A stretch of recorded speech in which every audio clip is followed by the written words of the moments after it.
Morning, everyone. Today, our group will be presenting a film review on The Intouchables. Next.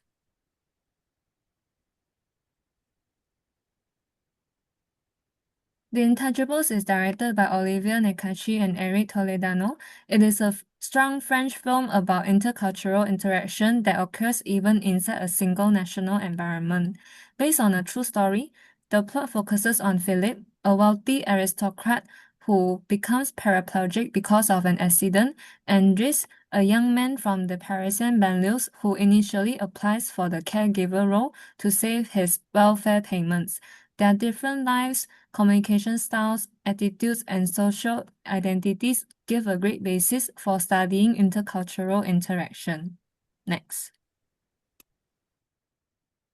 To summarize The Intouchable, it begins with a dramatic police chase in Paris, immediately introducing the unconventional relationship between Philippe, a wealthy quadriplegic man, and Driss, his caregiver. The movie then shows how they met during caregiver interview, where Driss stands up through his blunt honesty rather than sympathy.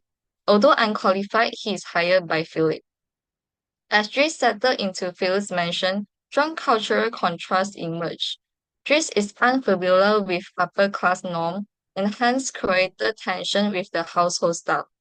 However, Philip appreciates Driss' authenticity and humor as he treats Philip like a normal person rather than an object of pity. Over time, both men influence each other emotionally and socially, developing a deep friendship that crosses boundaries of social class, disability, and background.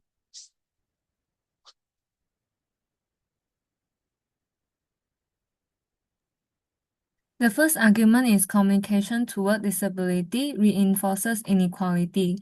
The Intouchables demonstrates that empathy and overprotection in interactions with disabled persons can unintentionally create inequality rather than genuine compassion.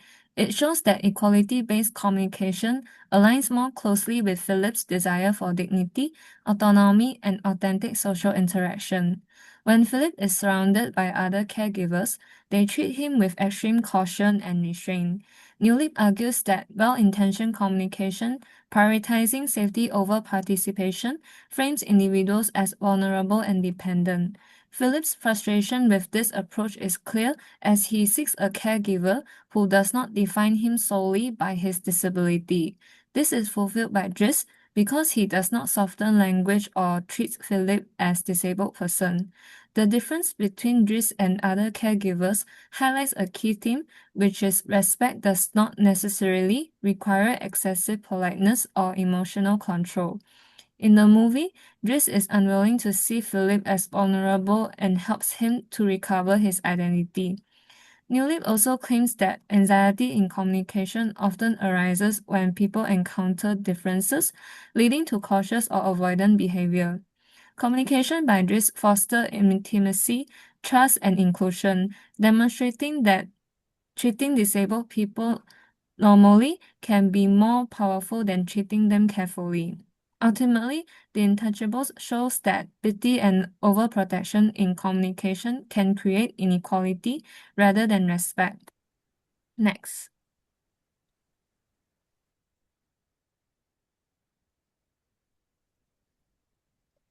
I will analyze the intouchable from an international communication perspective, where intercultural communication is often linked to national or ethnic difference. The film shows that intercultural gaps can also appear within one country, mainly shaped by social class-based co-cultures.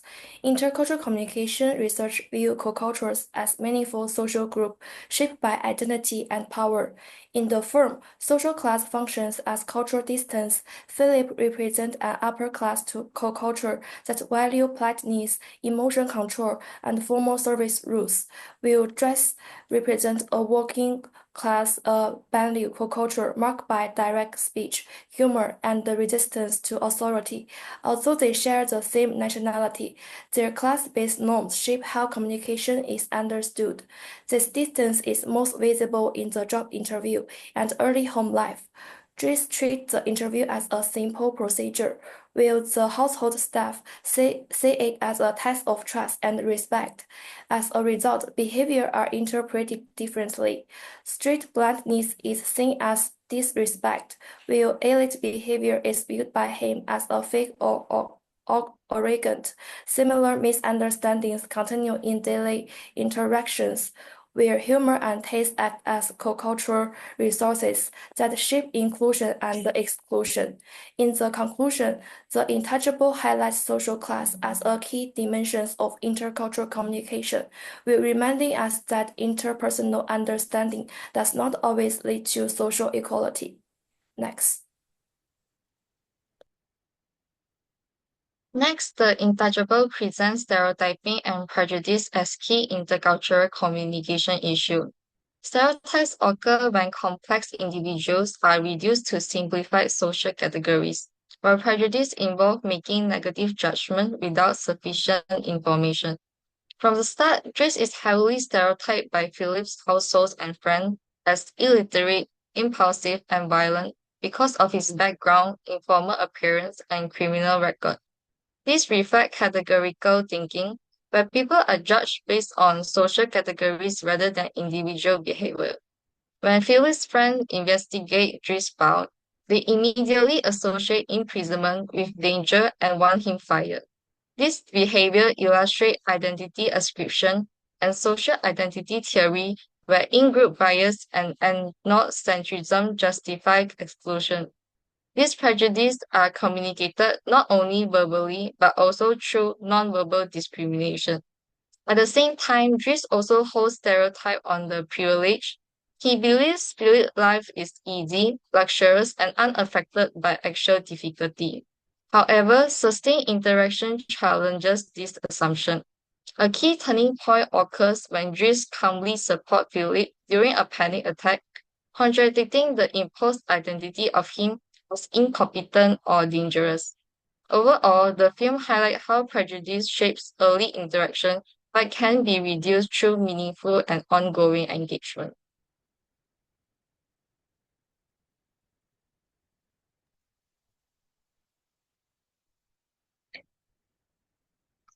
The fourth argument is that humor played a crucial role in building a genuine friendship between Dries and Philip. Despite their differences in social class, race, physical ability, and life experience, Dries uses humor as a communicative strategy to break social barrier within an unequal power relationship. Dries and Philip represent two different cultures within the French society. Philip reflects the early culture, upper class, and emotional restraint, while Dries comes from a working class immigrant background that valued direct communication style and expressive humor. This contrast this contrasting communication style caused early discomfort and miscommunication, and humor break hierarchy, reduce social distance, and enable equal interaction. Next.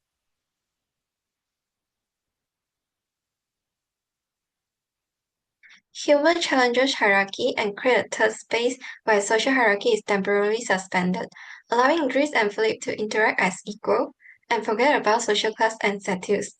Importantly, humor reframes disability instead of using pity-based communication like a traditional caregiver that isolates Philip and reinforces inequality. Dries' black humor violates expectation and affirms Philip's dignity by treating him as a normal person. Overall, this film demonstrates that humor is a powerful intercultural competence that reduces hierarchy and builds meaningful connection.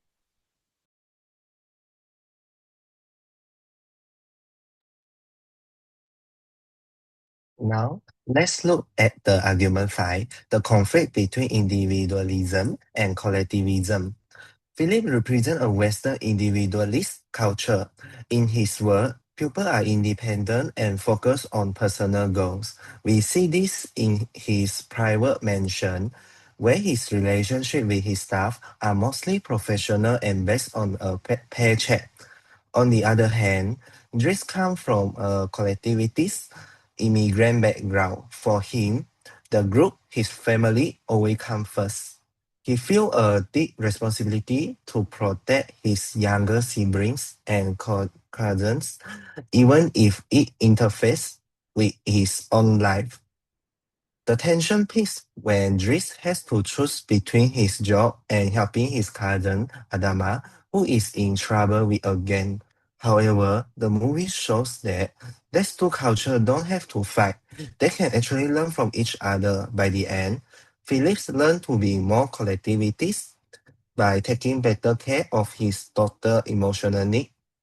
Meanwhile, Dries used individualist traits to improve himself through art and education to find a better career. That's Anxiety anxiety management theory explains that effective intercultural communication depends on how well people manage anxiety and uncertainty, especially in first encounter. When these feelings are too high, individual relies on stereotypes, but when they are kept at manageable levels, communication improves. In the Intouchable, early interaction between Philip's household and Dre's show high anxiety on both sides, leading to mistrust and misinterpretation. After Dres is hired, repeat interaction reduce anxiety and increase familiarity, allowing communication to become more open and cooperative. The film reflects AUM's key idea that effective intercultural communication depends not on removing differences, but on managing the anxiety and uncertainty they create. Next. The second theory is identity negotiation theory. It claims that identity is communicated, relational, and constantly negotiated through interaction. Well-intentioned communication can unintentionally impose identities, especially in disability contexts that reinforce inequality and reduce dignity.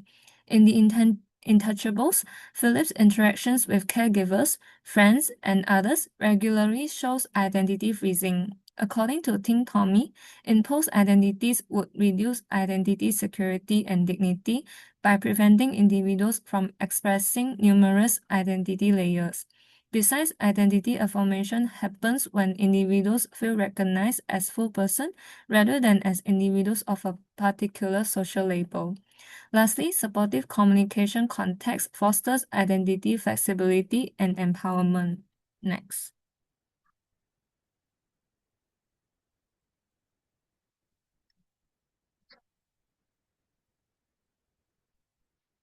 The Intouchable portray a friendship that crosses social class, culture, and physical ability, making it valuable for analyzing intercultural communication within a single national context. A key strength of the film is a critique of pity-based communication. While institution caregiver define Philip by his disability, Dries treat him as an equal, supporting the identity negotiation theory by affirming Philip's autonomy and identity. The film also presents social class as a cultural divide, shown through early miscommunication between Dries and Philip. Over time, repeated interaction reduced anxiety and uncertainty, reflecting the AUM theory. Humor functions as an important intercultural strategy. Dries uses humor to challenge hierarchy and create a structured space where equality is possible. However, the film simplifies the process and risks that stereotyping Dries as a primarily serving for Philip growth. Dries' character lack individual background and unintentionally reinforce racial stereotypes.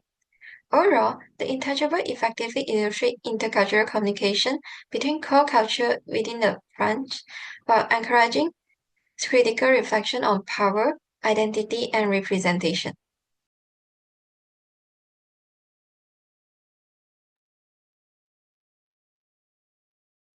so. In conclusion, the Intouchable show us that friendship across social class and physical abilities is a powerful path towards intercultural understanding.